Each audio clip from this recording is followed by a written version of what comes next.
Hi, this is Steve Schwab with the Portland Lifestyle Team. Welcome back to our video blog, where today we're going to be talking about the 6 common mistakes that first-time home buyers make and how you can avoid making those mistakes. So before we get started, I want to bring your attention to a couple quick things here on the website. If you're thinking about buying a home, there's a blue box to my left. Click there and that's going to give you access to every home for sale in the greater Portland area.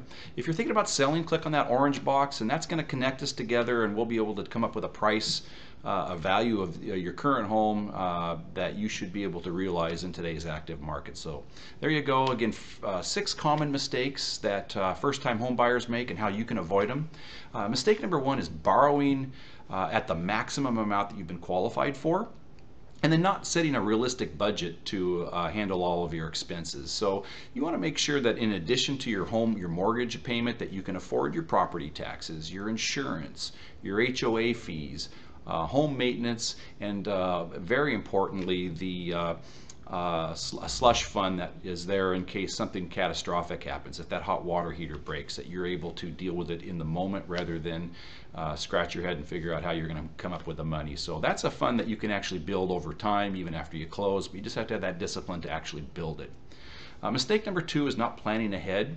And that is not thinking about what that home's going to be worth when you go to sell it in 4, 8, 12 years, however many years down the road. So you want to be thinking about what you're next to. Are you next to a busy street? Are you next to power lines? These are things that we call incurable flaws, things you can't change. You want to be thinking about that. In addition to that, think about upgrades, updates. Does the home need new countertops? Windows, are those important? New carpet?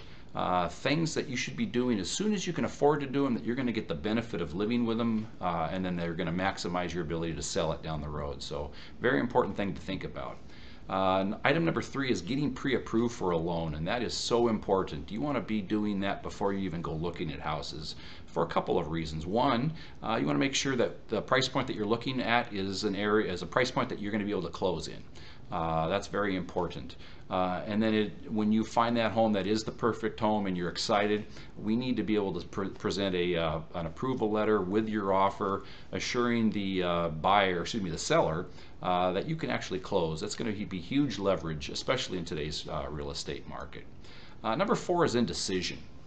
Now, this is a big decision, obviously, and we never pressure anybody to make a quick decision, but we're going to encourage you to have your criteria really understood and be ready to make that decision if you find that perfect home as quickly as possible. Because what happens, and again, especially in today's market, is there's multiple offers, multiple people interested in the same property, and while you're thinking about it, you don't want somebody swooping in and taking away your dream home. So it's a huge disappointment, and we just encourage you to prepare for that as well as possible.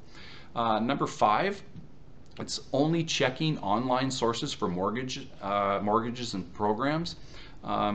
This is a very important relationship, and it's one that we really believe is best to have face-to-face. What you don't want to do is think you're getting the best rate, and then find out that things change as you get to the closing table, or they're not quite what you understood, and then you just don't have that relationship. You don't even know who to call. So I've had numerous poor experiences with online mortgages, and we just encourage you to work with somebody reputable and somebody that you can talk to face to face. And number 6, it's your debt to income ratio. This is an important thing to pay attention to. While you're out looking for homes, do not go buy a new car. Don't be thinking about furniture and think that you're getting ahead of the game by buying something on time, yet you don't have to make a payment on it for a year or something like that. That's still a hit to your credit. So these are little things that can completely take the train off the tracks and spoil your ability to actually close when you actually find that property. So debt to income ratio is just very, very important. Be ready to budget that stuff in after the fact, after you close, and enjoy life in your new home. Put that new car in the new garage, and live away in that new place. So anyway, there you go. There's your 6 mistakes, how you avoid them. We'd love to talk to you more about these items. If there's any questions, feel free to give us a call at 503-567-7437. Hopefully this helps. We look forward to talking to you again. You have a great rest of your day, and ciao for now.